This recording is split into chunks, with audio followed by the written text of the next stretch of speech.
एक समय की बात है। एक कबूतर था जो पेड़ पर एक घोंसले में रहता था। वो पेड़ एक घर की रसोई के बहुत पास था।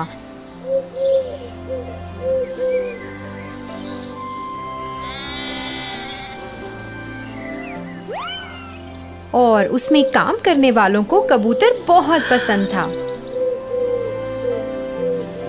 वो लोग अक्सर उसे दाना डालते थे और उसका खूब ख्याल रखते थे। कबूतर अपनी जिंदगी से खुश था और उसे अपने घर से बहुत प्यार था। उस पेड़ के पास एक और पेड़ था जिस पर एक कौवा रहता था। वो बहुत ही आलसी था और सबको परेशान भी करता रहता था।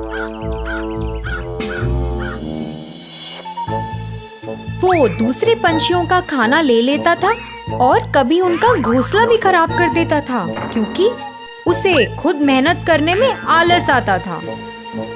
एक दिन कौवे ने कबूतर को उस रसोई से खाना लाते देखा।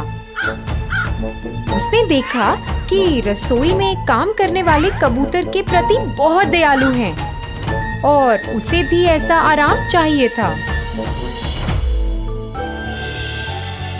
फिर एक सुहानी सुबह का दिन था जब कबूतर अपना घोंसला साफ कर रहा था और अपनी पसंदीदा धुन गुनगुना रहा था। जब वो अपने घोंसले के लिए नई झाड़ियां उठा रहा था, तभी उसका पैर घास में फंस गया। वो अपना पैर निकालने के लिए बहुत संघर्ष कर रहा था। फिर अचानक उसने ऊपर उस काले कौवे को देखा। फिर कौवा बोला, हेलो दोस्त, ऐसा लगता है कि तुम फंस गए हो। क्या मैं तुम्हारी मदद कर सकता हूँ? कोई बात नहीं, मैं ठीक हूँ, कबूतर ने कहा। अरे छोड़ो, मैं तुम्हें बाहर निकालता हूँ। कौवे ने झाड़ियों को खींचा और कबूतर का पैर बाहर आ गया। शुक्रिया दोस्त, तुम्हारा दिन खुशहाल रहे, कबूतर ने कहा। फिर जैसे ही कबूतर उड़ने लगा, कौवे ने उसे रोका। थोड़ा रुको दोस्त, शायद तुम मेरी मदद कर सकते हो। बस एक छोटी सी बेनती है, क्या हम दोस्त बन सकते हैं? फिर कबूतर बोला, हाँ, हम शायद दोस्त बन सकते हैं। अरे वाह, अब दोस्त तो सबका मिल बांट कर करते हैं। मैंने सुना है तुम्हारा घोंसला बहुत बड़ा और सुंदर है। चलो वहाँ चलते हैं, कौवा बोला। कबूतर थोड़ा हिचकिचाया मगर मान गया। दोनों उड़ चले। जब कौवे ने घोंसला देखा, वो बहुत खुश हुआ।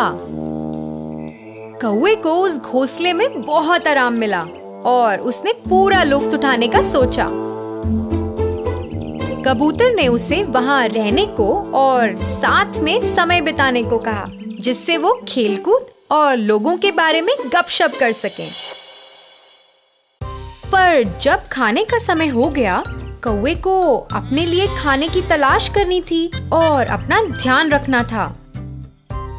कुछ दिन बाद कौवा बहुत ही परेशान हो गया। जब वो कबूतर को अपना सारा खाना खुद खाते देखता, वो चाहता था कि कबूतर उसके लिए भी खाना लेकर आए, पर ऐसा ना हुआ। कौवा मांस खाना चाहता था, मगर कबूतर तो रसोई से सिर्फ दाने लेकर आता। कौवे से इंतजार नहीं हुआ और उसने तय किया कि वो खुद रसोई में खाना लाने जाएगा। एक दोपहर वो चिमनी से नीचे रसोई में गया। उसे मच्छी बनने की खुशबू आई और वो रुक ना पाया। उसने थोड़ा सा चखा और फिर थोड़ा और। फिर वो लालची हो गया और सारी मछली खाना चाहता था। इसी दौरान वो थाली जमीन पर गिर गई। घर के लोगों ने आवाज सुनी और भागते हुए रसोई में आ गए। कौवा थर थर कांपने लगा और भागने की कोशिश करने लगा, मगर बहुत देर हो चुकी थी।